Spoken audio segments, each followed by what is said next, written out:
Selamat pagi, Bapak Ibu Saudara sekalian. Selamat datang dalam acara Sarapan Sabda bersama saya, Pak Saparman. Sarapan kita pada pagi hari ini diambil dari Rut pasal yang keempat, pasal yang keempat, ayat 1 sampai dengan ayat yang ke-8. Demikian firman Tuhan. Boas telah pergi ke pintu gerbang dan duduk di sana. Kebetulan lewatlah penebus yang disebutkan Boas itu. Lalu berkatalah Boas, "Hai saudara, datanglah dahulu kemari, duduklah di sini." Maka datanglah ia lalu duduk. Kemudian dipilihnyalah 10 orang dari para tua-tua kota itu dan berkata, "Duduklah kamu di sini." Maka duduklah mereka. Lalu berkatalah ia kepada penebus itu, "Tanah milik kepunyaan saudara kita Elimeleh tidak dijual oleh Naomi yang telah pulang dari daerah Moab.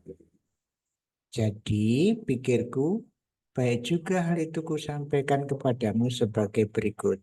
Belilah tanah itu di depan orang-orang yang duduk di sini dan di depan para tua-tua bangsa kita. Jika engkau mau menebusnya, tebuslah. Tetapi jika engkau tidak mau menebusnya, beritahukanlah kepadaku supaya aku tahu. Sebab tidak ada orang yang dapat menebusnya kecuali engkau dan sesudah engkau aku. Lalu berkatalah ia, aku akan menebusnya. Tetapi kata Boas, pada waktu engkau membeli tanah itu dari tangan Naomi, engkau memperoleh Rut juga, perempuan Moab, istri orang yang telah mati itu, untuk menegakkan nama orang itu di atas milik pusakanya. Lalu berkatalah penebus itu, jika demikian, aku tidak dapat menebusnya, sebab aku akan merusak milik pusakaku sendiri. Aku mengharap engkau menebus apa yang seharusnya aku tebus, sebab aku tidak dapat menebusnya. Beginilah kebiasaan dahulu di Israel dalam hal menebus dan menukar. Setiap kali orang hendak menguatkan suatu perkara, maka yang seorang menanggalkan kasutnya sebelah dan memberikannya kepada yang lain. Demikianlah caranya orang mensahkan perkara di Israel. Lalu penebus itu berkata kepada Boas, engkau saja yang membelinya, dan ditanggalkannya lah kasutnya. Bapak Ibu Saudara sekalian, inilah janji Boas kepada Rut untuk menebus dia atau menikahi dia. Perhatikan di sini, ini sangat bijaksana. Boas memanggil para penetua sebagai saksi-saksi dan penebus yang pada saat itu lewat diajak bicara. Dan Boas sangat bijaksana. Pertama-tama ini Naomi mau menjual tanahnya. Kamulah orang pertama yang juga membeli. Belilah. Nah, orang itu langsung menjawab, yang saya beli. Tetapi kemudian ditambahi oleh Boas, tetapi kalau mau beli, menebus, harus menikahi Rut. Nah, ini cara yang bagus sekali. Tidak langsung ya. Jadi mau menebus, ya, tetapi kamu harus menikahi Rut. Nah, penebus yang pertama tidak mau menikahi Rut karena sebetulnya nanti kalau menikahi Rut, tanah yang dibeli itu nanti punyanya anaknya Rut. Dianggap itu adalah keturunan Elimelek.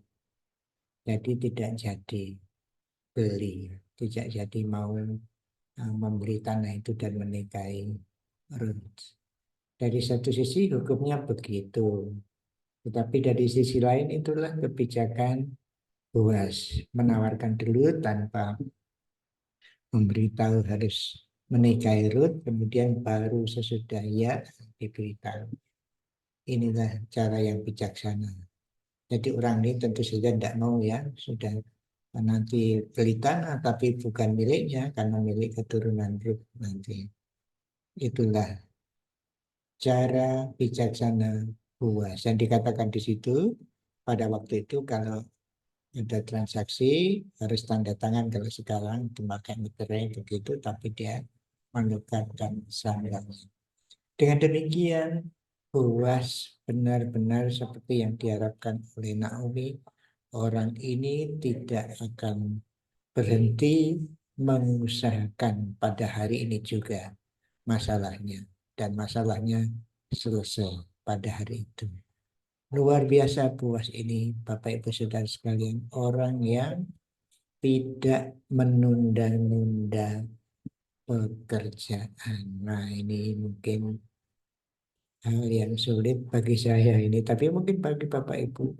Mari kita mengikuti tokoh Boas ini yang tidak mengundur-undur waktu untuk menyelesaikan masalah. Masalah kalau diundur tambah masalah lagi, masalah lagi, masalah lagi. Tapi mari kita berusaha untuk menyelesaikan masalah secepat mungkin, tidak usah menunda-nunda waktu. Ini pelajaran yang kita dapat pelajari pagi ini, tetapi juga bijaksana dalam mengatakan sesuatu. Seperti tadi ya, tidak usah nyebut Ruth lebih dahulu, tetapi ranahnya baru menambahi Ruth supaya dinikahi. Nah ini cara yang bijaksana. Lalu juga memanggil saksi-saksi supaya sah. Maka transaksi sah. Boas memberi tanah Elimelek dan menikahi Ruth.